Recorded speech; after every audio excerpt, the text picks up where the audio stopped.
आपने सबने वोट देकर के जिनको मुख्यमंत्री बनाया, सरकार के मंत्री बनाया, वो हेलीकॉप्टर में सुंदर लग रहे थे, लेकिन आकर के आपकी धूल में आंखों में झोंक रहे थे। वो आपकी आंखों के सामने आपका माल लूट के ले जा रहे हैं। चाहे नंबर 1 का हो या कल नंबर 2 का अंदर गया, हिसाब बराबर हुआ कि नहीं हुआ?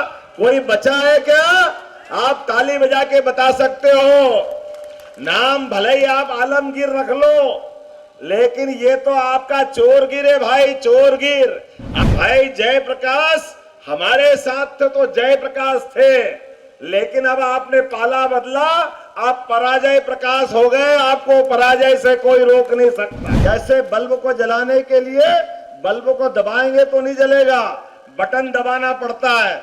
आप सब कमल के फूल का बटन दबाओ, इधर मनीष जायसवाल जी को जिताओ, उधर नरेंद्र मोदी जी की सरकार बनेगी तो भगवान कृष्ण अपने आप मुस्कुराएंगे। हम सब पहला वोट पाकिस्तान को उसके घर में घुस के मारने के लिए, और दूसरा वोट 5 साल के अंदर सुप्रीम कोर्ट के माध्यम से मुकदमे का फैसला भी हुआ और सरयू के किनारे अयोध्या नगरी में भगवान राम के मंदिर का भूमि पूजन भी हुआ और धूमधाम से भगवान का गर्भगृह में प्रवेश भी हुआ। बोलो जय जय सिया राम। कितनी बेशर्मी से बोलते हैं। मैं नहीं डरता, आओ मेरे से मुकाबला करो। अरे भाई मुकाबला करो किससे? आपकी मम्मी कहां से आई मालूम नहीं, लेकिन पापा तो दिल्ली में ही पैदा हुए, उनकी माताजी भी दिल्ली में हुई, उनके पिताजी भी दिल्ली में पैदा हुए, कांग्रेस की 5 पीढ़ी दिल्ली में पैदा हुई, लेकिन कांग्रेस के लोग इतने कायर, एक भी बार दिल्ली से लड़कर के मुकाबला करने की हिम्मत नहीं करते। ये नाकामी है क्या नहीं है? कि हजारीबाग में जाने का मौका मिल रहा है और ये बिरसा मुंडा भगवान की धरती है, यहां कैसे रुक सकता हूं? यहां तो आपके बीच में सारे बंधन तोड़ के आने की इच्छा हो जाती। एक ऐसे राज्य में अभी यहां में से कई सारे लोग मुझे हेलीकॉप्टर में देखने आए, और हेलीकॉप्टर में कौन कौन आए थे देखने, जरा हाथ खड़े करो। हेलीकॉप्टर का एक घटना बड़ा जोरदार रहता है। हेलीकॉप्टर उड़ता ऊपर तो लगता बहुत अच्छा, लेकिन हेलीकॉप्टर जब नीचे आता है तो जितने देखने वाले हैं वो धूल उनकी आंखों में आती, कचरा उड़ता है और आंखें बंद हो जाती। मैं इस घटना की कल्पना कर रहा था कि यह घटना क्या बताती है। मुझे आपके झारखंड की घटना इससे जुड़ती दिखाई दे रही है।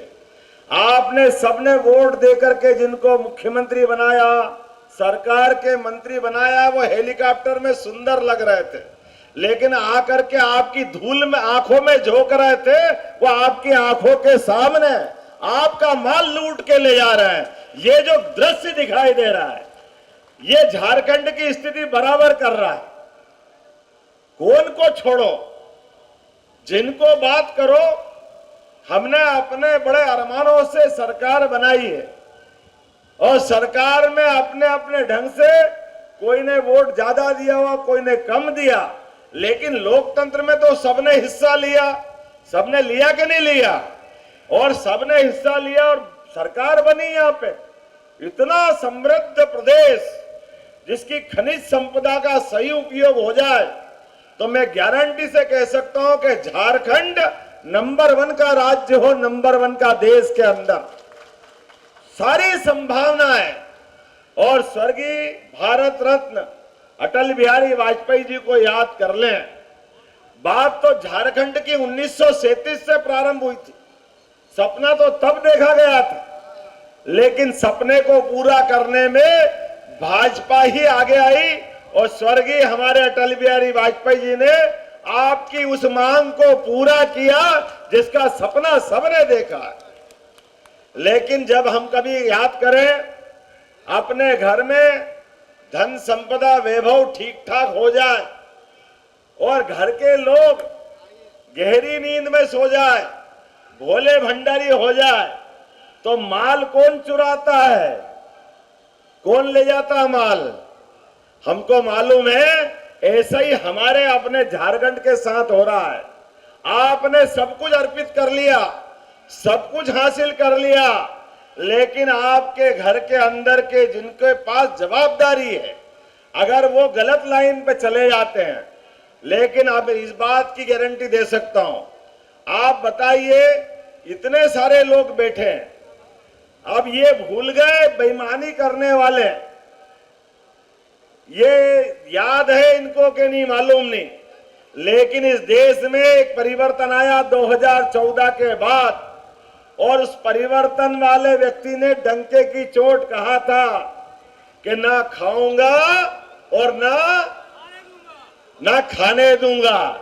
तो चाहे नंबर 1 का हो या कल नंबर 2 का अंदर गया, हिसाब बराबर हुआ कि नहीं हुआ? कोई बचा है क्या? आप ताली बजा के बता सकते हो। नाम भले ही आप आलमगीर रख लो, लेकिन ये तो आपका चोरगिर है भाई, चोरगिर। आप चोरी करोगे तो जेल जाओगे, कोई बचाने वाला आपको नहीं मिलेगा। ये नरेंद्र मोदी जी की सरकार है और ये मीडिया यहां मौजूद है, आपके सबके सामने भी बोलना चाहता हूं। आप बताइए, 2 पार्टियों ने मिलकर सरकार चलाई और दोनों का अपना गठबंधन, मैं तो बड़े दुर्भाग्य के साथ कहना पड़ रहा है भाई, जयप्रकाश हमारे साथ थे तो जयप्रकाश थे, लेकिन अब आपने पाला बदला, आप पराजय प्रकाश हो गए, आपको पराजय से कोई रोक नहीं सकता। जिनकी अपनी लाइन बेलाइन हो जाए, तो हम तो जिनके सामने बात कर रहे हैं वो 5000 साल पुराना इतिहास याद कर लो। जब भगवान के कृष्ण के उस काल के अंदर कौरव भी थे, पांडव भी थे, हमारे धर्म के उस मार्ग पे, धर्म के युद्ध में जिसको जिधर जाना है पूरी छूट थी।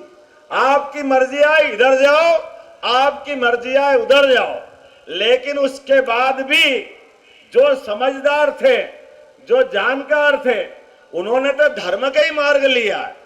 किस मार्ग पे गए? आखिर परिणाम क्या हुआ? आपकी सेना ज्यादा हो सकती है, आपके अंदर बड़े बड़े प्रकार के लच्छेदार बात करने वाले दूसरे हो सकते हैं, लेकिन अंदर का जो आपका चोर है वो आखिरकार आपको खाएगा। मैं इस बात को और आनंद के साथ कह सकता हूं, क्योंकि मुझे मालूम है जहां मैं बात कर रहा हूं, आज जिसकी बात हो रही है, आज झारखंड प्रदेश के अंदर, हमारे अपने हजारीबाग लोकसभा के अंदर, वर्तमान के दौर में मैं मोदी जी की प्रशंसा करूंगा, लेकिन कांग्रेस के लोगों को भी सामने रखना चाहूंगा। कितनी बेशर्मी से बोलते हैं, मैं नहीं डरता, आओ मेरे से मुकाबला करो। अरे भाई, मुकाबला करो किससे? आपकी मम्मी कहां से आई मालूम नहीं, लेकिन पापा तो दिल्ली में ही पैदा हुए, उनकी माताजी भी दिल्ली में हुई, उनके पिताजी भी दिल्ली में पैदा हुए, कांग्रेस की 5 पीढ़ी दिल्ली में पैदा हुई, लेकिन कांग्रेस के लोग इतने कायर, एक भी बार दिल्ली से लड़कर के मुकाबला करने की हिम्मत नहीं करते। ये नाकामी है क्या नहीं है? आपका इतना डर क्यों है? आप में दम है तो दिल्ली में क्यों नहीं लड़ते हो?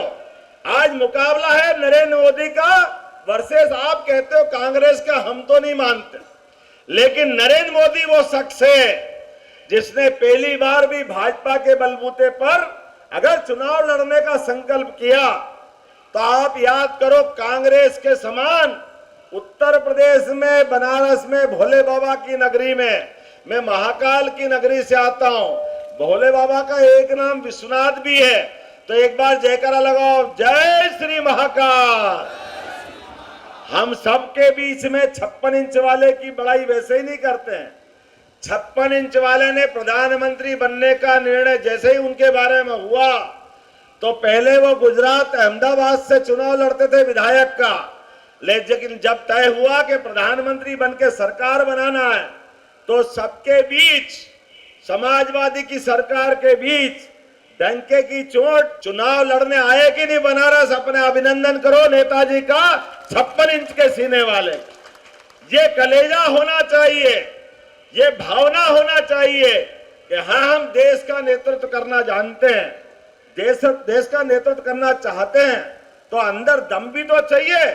ऐसा थोड़ी है कि हमारे अपने बाप दादा की सीट पे लड़ने को देखते फिरें और भूले भटके हार जाए तो ऐसे भागे कि लोग कह रहे केरल के आगे समुद्र आ गया। अगर समुद्र नहीं होता तो अरब से जाके चुनाव लड़ते, जगह ही नहीं मिल रही थी उनको, ऐसी तो हालत थी। कहां जाके लड़ोगे, किसके पास लड़ोगे? लेकिन अब वायनाड से हारने की खबर आ रही तो वहां से भागे। मैं इस बात का उदाहरण हूं, स्मृति ईरानी जी का अमेठी से मैं फार्म भराने गया तो स्मृति जी से मैंने कहा, आप भी सुन रहे होगे टीवी में, कि अब यहां से वापस पप्पू जी यहां आने वाले हैं चुनाव लड़ने के लिए। लेकिन स्मृति जी ने कहा, भैया ये नहीं आएंगे। मैंने कहा क्यों नहीं आएंगे बहना? बोले इसलिए नहीं आएंगे कि पिछली बार की ऐसी पटकनी दी है कि धूल अभी तक उड़ रही है, ये अमेठी नहीं आ सकते, इतना दम नहीं है। मुझे इस बात की प्रसन्नता है, आज के इस दौर में जब हम चुनाव के बीच बात कर रहे हैं तो परस्पर मुकाबला होना चाहिए कि नहीं होना चाहिए, एक दूसरे की जानकारी होना चाहिए कि नहीं होना चाहिए। एक तरफ वो व्यक्ति जो चुनाव लड़ने आए, और मुझे इस बात की प्रसन्नता और आनंद बढ़ता है, मैं भगवान कृष्ण के वंश से आता हूं और भगवान कृष्ण और राम के माध्यम से दुनिया भारत को पहचानती है। बोले भगवान राम और कृष्ण की। आप बताइए, उनका जीवन, दोनों का जीवन हमारे सबके आदर्श के रूप में है। दुनिया के अंदर दो उदाहरण ऐसे हैं, दोनों के बीच अंतर तो 17 लाख साल का है, लेकिन दोनों ने कदम कदम पर जीवन में जब कठिनाइयां आई तो समाज का साथ लेकर के बड़ी से बड़ी चुनौती से लड़ने के लिए समाज की हिम्मत के बलबूते पे लड़े। एक ने घमंडी रावण का, जिसके 10-10 सिर थे, लेकिन उसके घर में घुस करके रावण की घमंडी लंका भी जलाई और रावण को भी परास्त किया। यह उदाहरण भगवान राम का है। बोलो जय जय सिया राम। और दूसरा उदाहरण भगवान कृष्ण का है, वो कंस जिसके मारे पृथ्वी थर्राती थी, जिसके मारे ऐसा लगता था कि पता नहीं क्या होगा, लेकिन उस कंस को भी, जिसको अपनी ताकत पे इतना गुमान था, इतना घमंड था कि वो मर्जियां जो करता था, लेकिन कृष्ण भगवान ने अपने ग्वाल बाल के साथ उसके घर में घुस के मारा कि नहीं मारा, हमारे सामने वो उदाहरण है। बोलो गोपाल कृष्ण भगवान की। अब बताओ, इनके इतने बड़े बड़े पराक्रम और इनके जीवन की इतनी सारी अच्छाइयां, लेकिन ये कांग्रेस, पहले अंग्रेज, दुर्भाग्य इस देश का, अंग्रेज चले गए, कांग्रेस छोड़ गए। अब कांग्रेस वाले आए तो हमारे पाठ्यक्रम के अंदर, चाहे स्कूल शिक्षा हो चाहे कॉलेज शिक्षा हो, कोई भगवान रामकृष्ण की शिक्षा देता है क्या? आप बताओ, उनके जीवन के पाठ अंदर लाते हैं क्या? अरे ये तो इतने और बड़े वाले हैं, अंग्रेज जो नहीं किया इनने कर दिया। पहले पाठ्यक्रम में कक्षा 1 में ग से गणेश पढ़ाते थे, कांग्रेस वाले आए तो गणेश जी को हटा के ग से गधा लाए कि ग से गधा पढ़ाएंगे। अब पता नहीं कहां के आदर्श है इनके, कैसी भावना है। मुझे इस बात की प्रसन्नता है, मैं नरेंद्र मोदी जी की बात करूंगा, 2020 की जो नई शिक्षा नीति लाए, जोरदार अभिनंदन करो मोदी जी के माध्यम से। उनने दोबारा पाठ्यक्रम बदलाया और नए पाठ्यक्रम के माध्यम से, मैं तो उस समय शिक्षा मंत्री था मध्य प्रदेश में, हमने पाठ्यक्रम के अंदर भगवान राम के, भगवान कृष्ण के और सभी महापुरुषों के, सभी देव संस्कृति के आदर्शों के, सबको पाठ्यक्रम का हिस्सा बनाया। बोलो बनाना चाहिए कि नहीं बनाना चाहिए? अरे हमारे देवी देवताओं के इतने अच्छे सांस्कृतिक अनुष्ठान के एक से बढ़कर एक उदाहरण है, हम उनको नहीं लाएंगे। और जैसे हम बात करते हैं, मेरे कई कांग्रेस के मित्र और विरोधी दल के कहते हैं, अरे भाई आप धर्म की बात क्यों करते हो, आप देवताओं की बात क्यों करते हो, आपको इससे बचना चाहिए। अरे मेरे बात ही समझ में नहीं आती। अरे धर्म की बात नहीं क्या करूं तो अधर्म की करूं क्या? आप बताओ, अधर्म की बात करना चाहिए क्या? करना चाहिए कि नहीं करना चाहिए धर्म की बात? अब आपको पसंद नहीं है तो आप जानो, हमारे देश के अंदर तो यह परंपरा है, लेकिन इनकी परंपरा क्या है आप बताओ?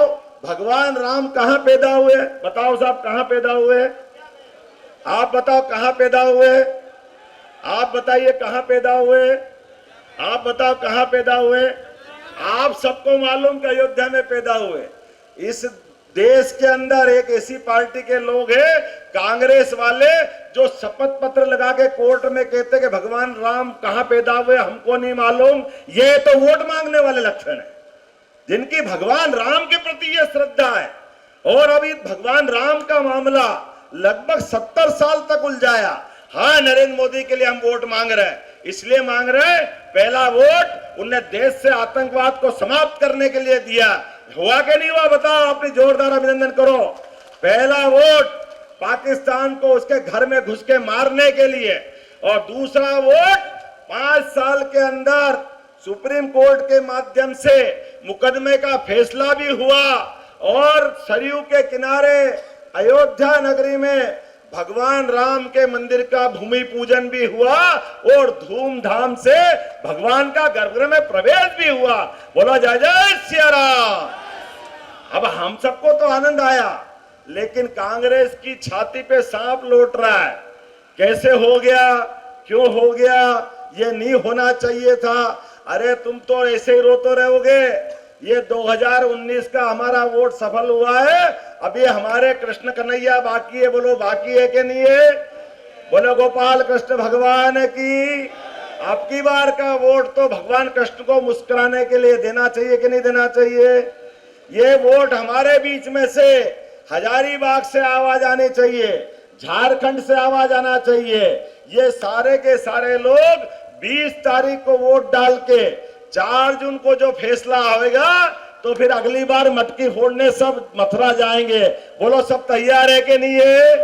तो अपने स्थान पे खड़े हो जाओ, बांध लो मुट्ठी। हम सब संकल्प करें, आने वाले समय में यशस्वी प्रधानमंत्री की अब की बार, फिर एक बार, फिर एक बार। तो अब हम सब संकल्प करें, जैसे बल्ब को जलाने के लिए बल्ब को दबाएंगे तो नहीं जलेगा, बटन दबाना पड़ता है। आप सब कमल के फूल का बटन दबाओ, इधर मनीष जायसवाल जी को जिताओ, उधर नरेंद्र मोदी जी की सरकार बनेगी तो भगवान कृष्ण अपने आप मुस्कुराएंगे। हम सब तैयार हैं? दोनों हाथ की मुट्ठी बांध के बोलो, बोलो गोपाल कृष्ण भगवान की, प्रभु रामचंद्र जी महाराज की, भारत माता की। मैं महाकाल की धरती से आता हूं, मध्य प्रदेश से आता हूं। कई सारे बंधु यहाँ के उज्जैन में भी ट्रांसपोर्ट का काम करते हैं, और इसके अलावा भी आप सबका मध्य प्रदेश में स्वागत है। ये सबका साथ सबका विकास केवल कहने के लिए नहीं है, ये मोदी जी के राज में मैं खुद उदाहरण हूं। मेरे परिवार में कोई सांसद नहीं, कोई विधायक नहीं, कोई मंत्री नहीं, लेकिन एक यदुवंशी को मौका मिला, आपके बीच मुख्यमंत्री बन के आया। तो ये होना चाहिए कि नहीं होना चाहिए? लोकतंत्र का यही गौरवशाली पक्ष है। आप भी आगे बढ़ो, भाजपा से जुड़ो। आज हो सकता है मैं आया हूं, कभी आपके बीच में से भी आकर के झारखंड का यहाँ से कोई मंत्री मुख्यमंत्री निकलेगा और हमारे बीच देश में दहाड़ेगा। ये मौका आना चाहिए कि नहीं आना चाहिए? बोले भारत माता की। बहुत बहुत धन्यवाद। भारत माता की जय। बायोम मेडिकल प्रिपरेशन का एकमात्र संस्थान जहां है complete digital classrooms, individual doubt counters, video lectures, student tracking system, library facility, 100% result oriented rankers batch, study package and class notes in PDF। Jharkhand के इतिहास में पहली बार नीट UG में 700 मार्क्स पार। 10th पास स्टूडेंट्स के लिए फाउंडेशन कोर्स और 11th पास student के लिए फ्रेशर कोर्स। 12th पास स्टूडेंट्स के लिए target course. Contact biome 7360066191।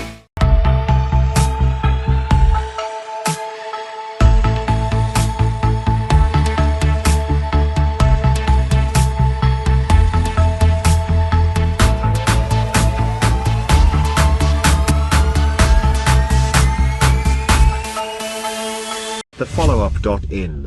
Like, share, and subscribe. www.thefollowup.in